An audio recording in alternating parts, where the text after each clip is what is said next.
We've talked a lot about the Rodecaster Pro and what an awesome tool it is for recording audio and creating podcasts, but the next question that comes up inevitably is, once you've recorded something, how do you send your podcast out into the world? My name is Tom, this is The Enthusiasm Project, and today I'm going to share with you why I use Anchor to distribute my podcast. And this is not in any way a sponsored video. I did not talk to Anchor about making this.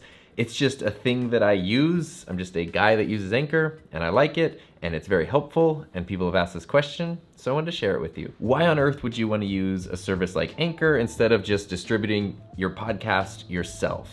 For me, 5 or 6 years ago, I produced several different podcasts, and I was in charge of all the distribution and uploading, and I was doing everything manually, and it was awful. I couldn't stand it. It was like the most tedious process to get everything configured, to get it uploaded and updated, and to set up all the feeds to go to the different services. It's not that it's the most difficult thing in the world, but I just found it to be so clunky and so time consuming that I actually dreaded any time there was a new episode because it meant that I would have to go through this process again. So fast forward a few years, wanting to start a podcast of my own, and Anchor is an option that's available. And the reason I chose Anchor is because it just gets out of the way and lets me upload my podcast to the world. It's almost like YouTube for podcasts. So once you have your podcast finished, that means all you do is upload the MP3 file directly to Anchor, and then it sends it out to all the services that you select. And you can be in charge of which services your podcast is available on. Anchor is owned by Spotify, but it works with all the other services. It takes a couple days when you first create your account for everything to become active, and then after that, it's just automatic, and it's beautiful, and it's free. But there's also a bit of confusion and misconceptions, and even what seems like downright conspiracy theories about Anchor. So I wanted to go through those and address them, and then you can decide for yourself and your workflow if Anchor's right for you. This really sounds like an ad, but I promise it's not. But if you're from Anchor and you want to pay me for it, I'll take the money. All you do is go to Anchor and click on sign up, and you can create a free account. From there, you'll have a dashboard to your channel. Here is mine. You can adjust your channel art, which will appear across all of the platforms. You can do your description. For me, I have my podcast available on 9 different platforms. So it goes to Anchor, Breaker, Google, Apple, Overcast, Pocket Cast, Radio Public, Spotify, and Stitcher. And I have done nothing other than just click these options when I started my account. And I just figured, why not put it out on everything, make it as widely available as possible. And my podcast is very much a side project, so I pretty much never promote it, and it still kind of shocks me if people say, hey, I heard that episode of your podcast, because it's like, oh, people can listen to this. But that just proves to me that these things actually work. It gets out there, people can search things and find things. Once you've got an episode ready to go, all you do is click new episode, and then you just upload your episode right here. It processes, and you click save. From there, you can add in a description, you can add in season number, episode number, you can select if it's going to be a clean or explicit episode, you can basically change all that info. You can even do individual artwork for each episode of your podcast, and of course you can schedule it so it doesn't have to post right away. You can schedule it for a certain day and time, so that way you can plan ahead and be very organized and super professional about your podcast. But the cool thing about this create your episode page is it does give you a few options that are kind of awesome. If you don't have your own editing software, you can do a lot just from within Anchor, and they also have an app so you can even do some of this stuff on your phone, which makes everything very accessible, very, very easy. So from here, you can literally capture audio in your browser. You can do the same thing on your phone.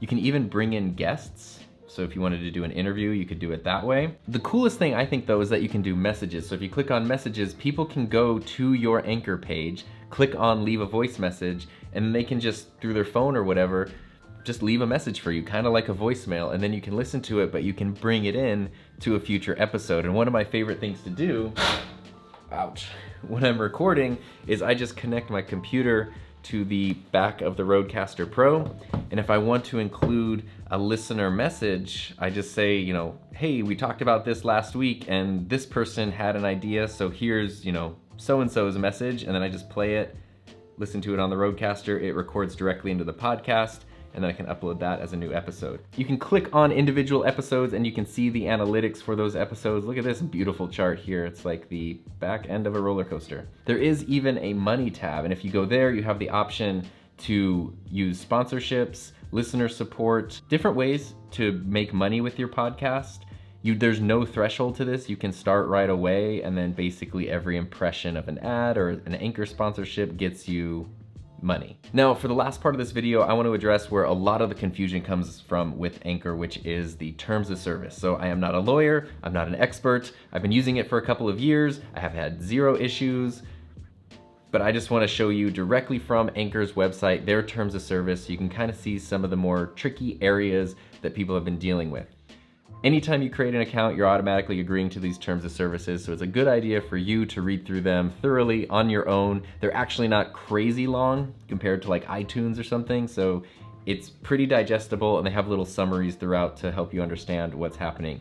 Basically, there was a lot of controversy about what Anchor was and wasn't doing, and Anchor addressed that by trying to make things as clear as possible and remove ambiguous language as much as possible, which I actually really appreciate. So part 1 is eligibility. Ideally, you're over 18 and you're just in charge of everything, but if you are under 18 but over 13, you can use Anchor with parent permission. Registration, they're just saying you're responsible for your account. This ownership section here, number 3, is saying that basically Anchor owns Anchor's stuff. And down here, number 4, is where you get into user content. And this is where when we create stuff and we upload it to Anchor, what happens, what are the rights, who owns it, all that kind of stuff. So basically what they say is, first, you are responsible for making sure the content you post is legal, is appropriate, doesn't break anything. Anchor's not responsible for that. The rights that you're giving Anchor, according to their terms of service, is basically the right to host and distribute your podcast. And there was some confusion because people were saying, well, I don't want to give Anchor the rights to my podcast. And you're not giving up the rights to anything that you own. You're giving them the limited rights to distribute it, because legally they have to have some kind of rights to your content in order for them to send it out to other people. You still own everything, and they say that very explicitly in their terms of service. It says in bold, you own your content. Anchor prides itself on empowering creators, and we have no intention to take ownership of your content in any way. You're giving us permission to host, use, and distribute the content you create. For example, this allows us to syndicate your content on other platforms so that your audience can hear your podcast anywhere they choose. And then of course, you're also saying that your content does not infringe on anyone else's rights. You're not just violating copyrights all over the place, and you're doing your part, they're doing your part, and together, everybody's making podcasts. There's a giant section on user guidelines, which kind of looks like the part of my classroom syllabus that I use with my students, which is basically all the stuff you can't do.